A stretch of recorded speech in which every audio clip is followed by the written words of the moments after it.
You know what's ugly? Turn signals. You know what's even uglier? Broken turn signals. You know what fixes that? No turn signals at all. So enter the custom LED brake light system with turn signals in the taillight. It's genius.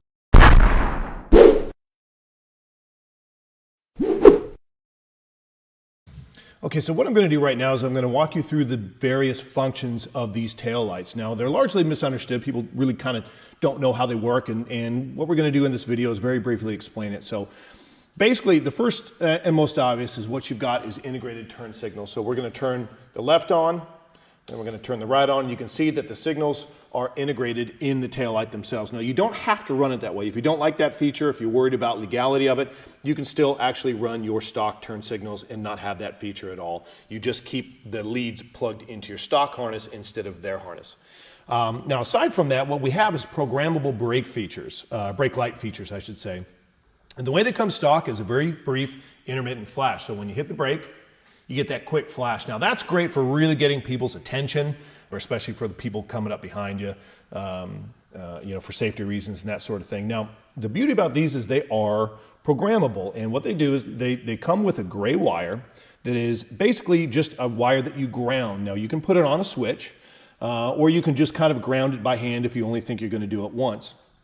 And we've rigged up a little grounding tool right here so we can kind of walk through the sequences and show you exactly the different types of flashing sequences that these brake lights can produce.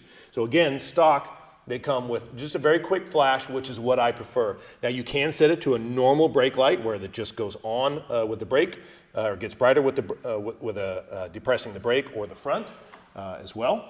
Or you can choose from some various flashing. So we're going to walk you through the various flash patterns so you can see. And the way you do that is you basically shut the bike off or start with the bike off. And what you want to do is ground the wire, start with the wire grounded, which I'm going to do here, turn the bike on, and the taillight will be yellow. And now to access the various functions, you're going to basically ground it out a number of times. So you have to do it within 10 seconds. So function number 2 is the taillight pattern. So I'm going to hit it twice, and within about 5 seconds, it's going to show me 1, 2. So I'm in that pattern. So the first thing it shows you is the current pattern you're in. So we're going to walk through the different patterns that are available. So every time I hit the ground switch and let it go, it's going to change. So that one is kind of the same, but a little bit longer, and then it just stays.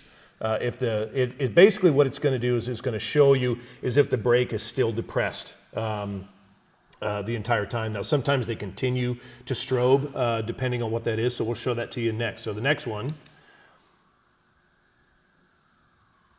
is basically a continuous strobe. So that's just going to, anytime you hold the brake down, it's going to do that the entire time. The next one, this is a standard brake. So this is basically you press your brake and it's just the light. Now we're getting into some flashing sequences where it's going to slowly strobe a few times and then that's it. The next one, it's going to slowly strobe, but it seems for a little bit longer.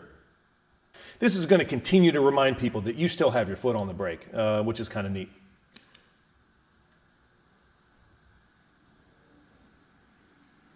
Okay, this is a few more flashes. We'll see if it comes back on.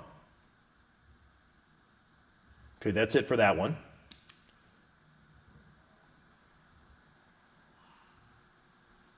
A few more flashes.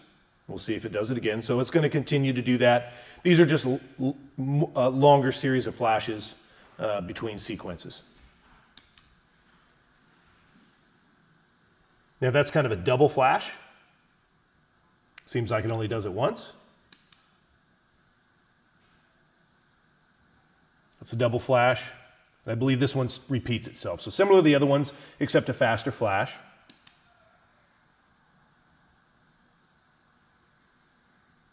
That's a fairly obnoxious one, but it's an extra alternative.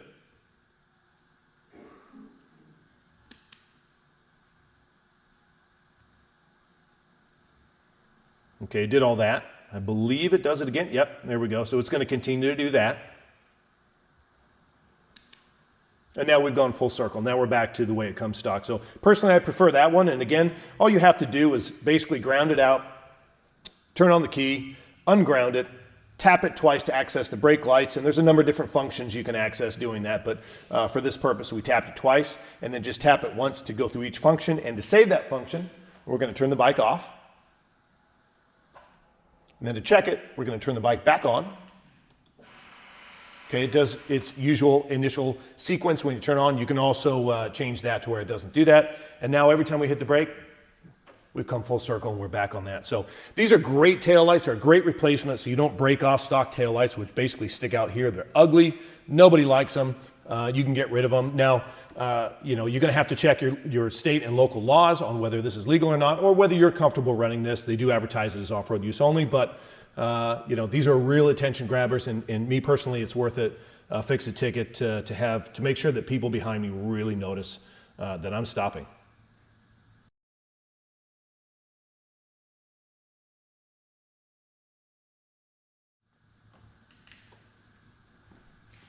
One take, baby, one take.